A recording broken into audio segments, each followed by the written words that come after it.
Devotional Part to Divine. A closer look Kabir. So in this section we will talk about the Sant Kabir. You must know about the Kabir in your Hindi book because दोहास Kabir के दोहे आपने ज़रूर पढ़े होंगे. Kabir was probably lived in 15th 16th century, was one of the most influential saint. It means कि हम बहुत अच्छे से नहीं जानते हैं, शायद उनका जन्म 15-16 सेंचुरी में हुआ होगा और वो इन्फ्लुएंशियल मतलब लोगों को प्रभावित करने वाले संतों में से एक हैं. He was brought up in a Muslim julaha or weaver settle in the near or the city of Banaras. यानी कि उनका पालन पोषण एक मुस्लिम जुलाहा means those who weave cloth, कपड़ा बुनने वाले एक परिवार में बनारस के पास हुआ. तो यहाँ से हमें लगता है कि इट मीन्स कि उनका जन्म जुलाहा फैमिली में नहीं हुआ है. और एक ऐसी स्टोरी है कि उनका जन्म जो है वो एक विधवा ब्राह्मणी के घर हुआ था जिसने समाज के डर से उन्हें गंगा नदी के किनारे छोड़ दिया था और वहां से गुजरते हुए एक मुस्लिम हस्बैंड वाइफ दंपति ने उन्हें वहां से उठा लिया था. We had little reliable information about his life. उनकी जिंदगी के बारे में हमें बहुत ज़्यादा इंफॉर्मेशन तो नहीं पता. We get to know of his idea from a vast collection of verses called Sakhi and Pad, said to have been composed by him and sung by wandering bhajan singers. और क्योंकि उनके द्वारा लिखे गए जो वास्ट बहुत सारे जो वर्सेस हैं यानी कि जो उन्होंने कपलेट्स यानी कि छोटे छोटे दोहों के अंदर जो शिक्षाएं दी हैं वो हमें साखी और पदों से मिलती हैं जो भजन सिंगर्स यानी कि भजन गाने वाले इधर से उधर घूमते हुए गाया करते थे. इट मीन्स कि कबीर के जीवन के बारे में कुछ लिखित चीज़ें तो हमारे पास नहीं है, लेकिन जो इधर से उधर घूमने वाले जो भजन सिंगर्स थे जब वो भजन गाते थे और उसमें जब कबीर का नाम मेंशन होता था तो उससे हमें ये पता चलता है कि ये कबीर ने लिखे हैं. Some of these were later collected and preserved in Guru Granth Sahib, पंचवानी and बीजक. और उनके लिखे हुए जो दोहे हैं वो सिखों की धार्मिक किताब गुरु ग्रंथ साहिब, पंचवानी और बीजक में हमें देखने के लिए मिलते हैं क्योंकि देवर लेटर कलेक्टेड एंड प्रिजर्व्ड कि बाद में उन सबको इकट्ठा करके प्रिजर्व कर दिया गया इन किताबों के अंदर.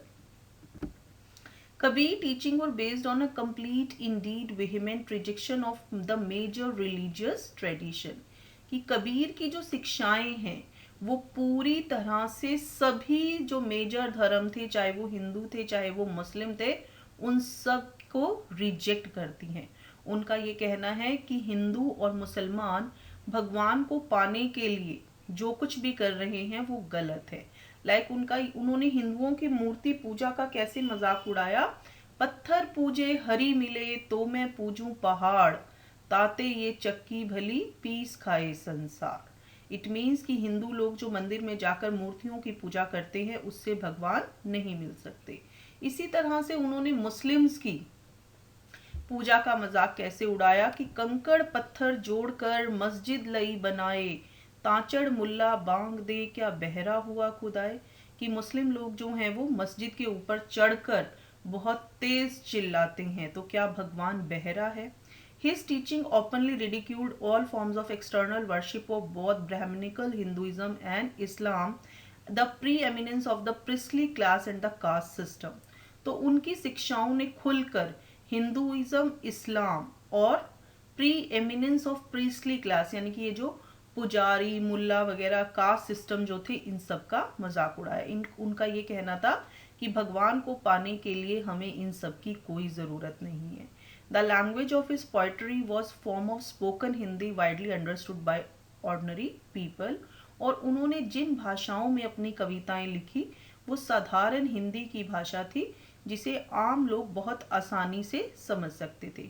He also sometimes used cryptic language which is difficult to follow. Cryptic it means the mixture of many language, जिसको हम खिचड़ी भाषा भी कहते हैं, जिसके अंदर अलग अलग भाषाओं के शब्द शामिल होते हैं तो कई बार उसे समझना मुश्किल हो जाता है. Kabir believed in a formless supreme God and preached that only path to salvation was through bhakti and devotion.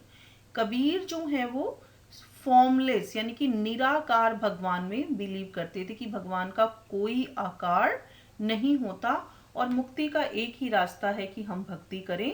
Kabir due his followers from among both Hindus and Muslim, और कबीर के जो शिष्य थे वो हिंदू और मुसलमान दोनों ही थे।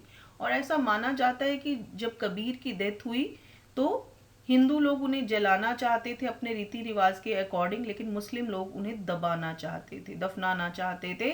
लेकिन जब उनकी डेड बॉडी के ऊपर से चादर हटाई गई तो वहां पर कुछ फूल मिले जिसे हिंदू और मुसलमान लोगों ने आपस में बांट लिया।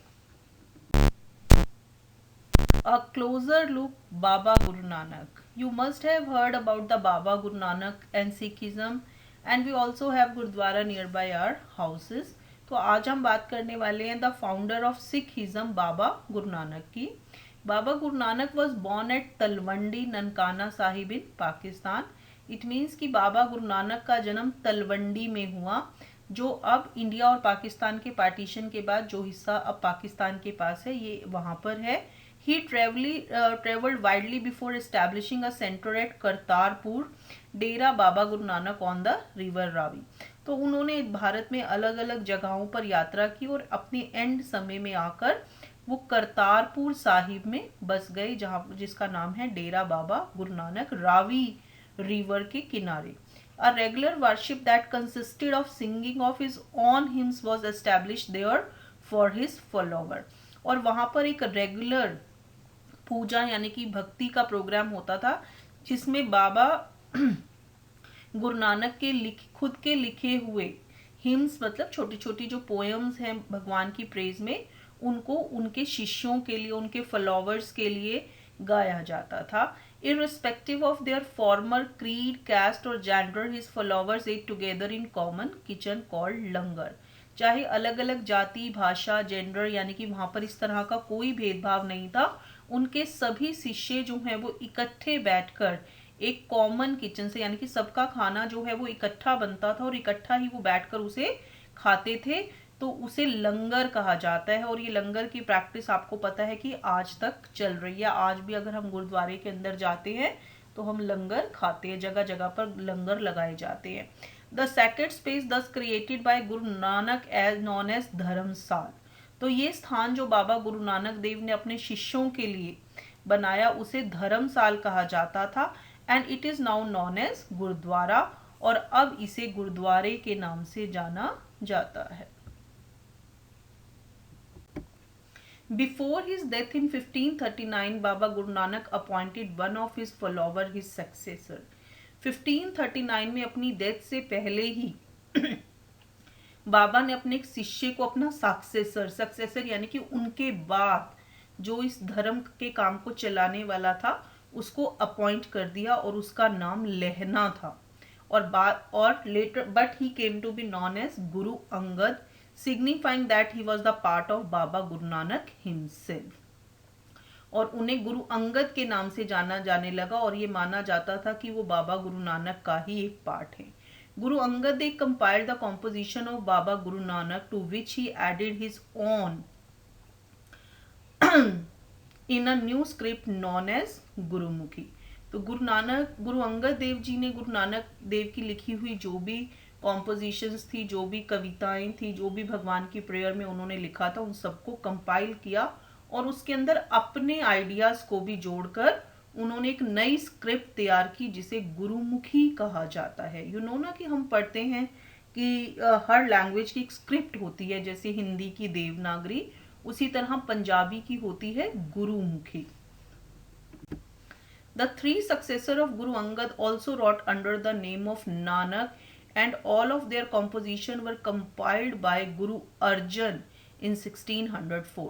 गुरु अंगद देव के बाद उनके जो तीन नेक्स्ट सक्सेसर थे, यानी कि जो इस गुरु नानक देव को जिन्होंने सक्सीड किया, उन्होंने भी नानक के नाम से ही लिखा, और उन सब चीज़ों को, उन सब कविताओं को, उन सब लेक्चर्स को, जो भी उन्होंने भगवान के बारे में लिखा, गुरु अर्जन ने 1604 में कंपाइल किया। To this compilation were added the writings of other figures like Sheikh Farid, Sant Kabir, Bhagat Namdev and गुरु तेग बहादुर। और जब वो को कंपाइल कर रहे थे तो उन्होंने उसके अंदर दूसरे संतों जैसे कि शेख फरीद, संत कबीर, भगत नामदेव व गुरु तेग बहादुर की राइटिंग्स को भी शामिल किया। And in 1706 this compilation was authenticated by Guru Tegh Bahadur, son and successor और Guru Gobind Singh. It is also known as Guru Granth Sahib, the holy scripture of Sikh. और 1706 में इस कंपाइलेशन को, यानी कि ये सब जो राइटिंग गुरु नानक से लेकर उनके सक्सेसर्स और बाकी संतों को ऐड करके गुरु तेग बहादुर ने उसको ऑथेंटिकेटेड कर दिया। अब गुरु तेग बहादुर के जो बेटे और सक्सेसर्स थे वो थे गुरु गोबिंद सिंह, और बाद में इसे नाम दे दिया गया गुरु ग्रंथ साहिब, जो आज भी सिखों की एक धार्मिक किताब है।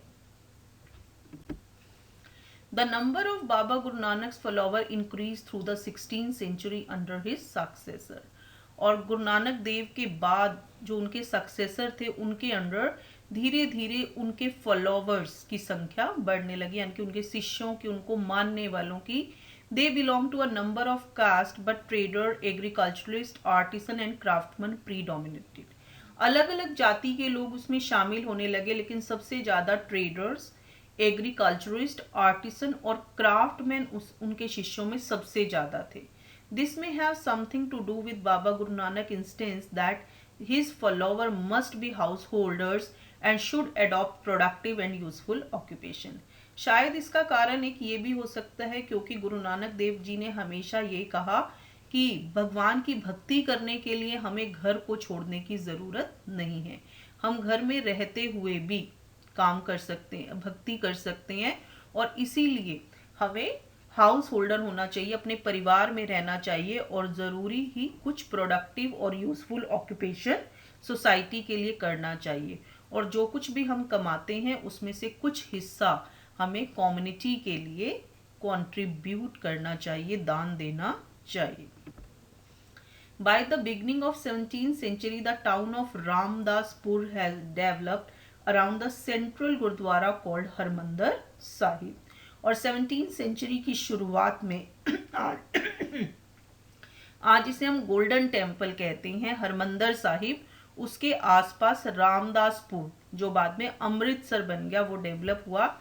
It was virtually self-governing and modern historian refers to early 17th century Sikh community as a state within the state।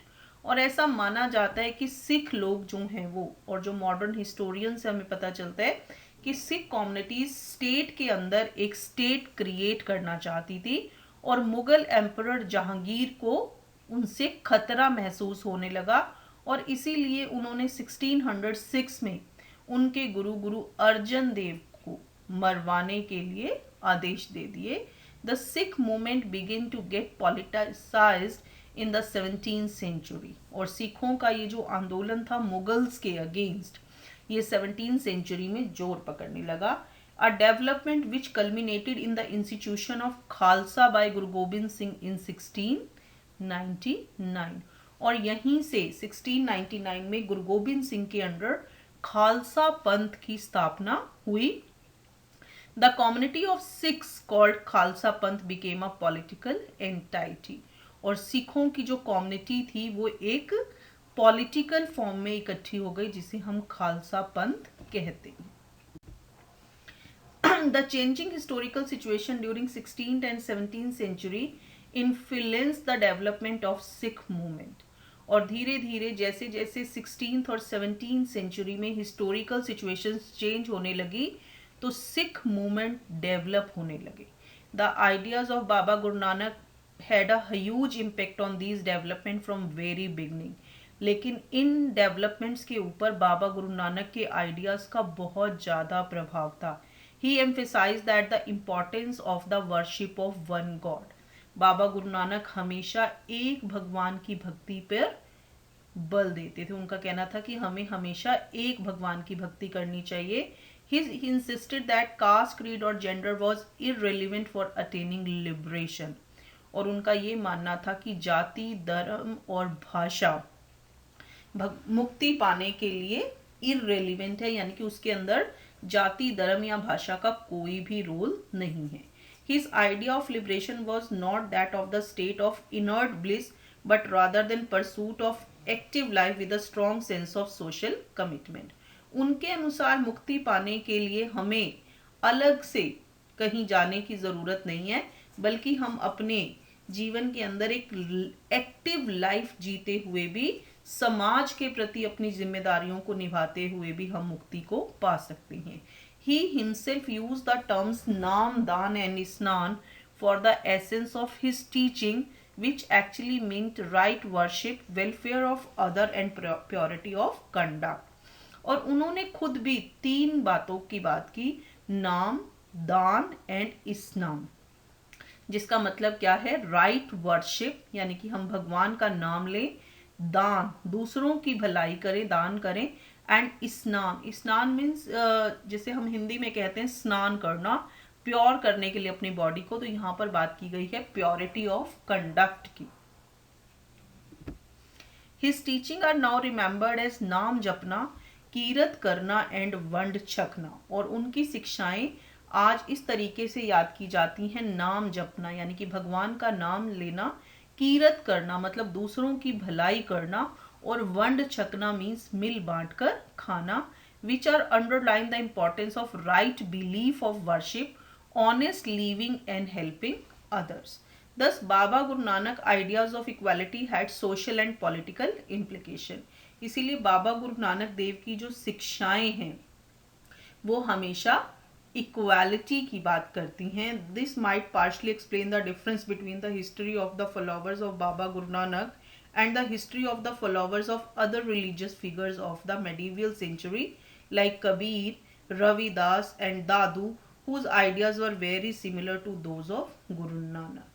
तो इसी तरह से कहीं ना कहीं गुरु नानक देव की शिक्षाएं जो हैं वो दूसरे संतों की शिक्षाओं से मिलती हैं, जैसे कि कबीर, रविदास, दादू, दया.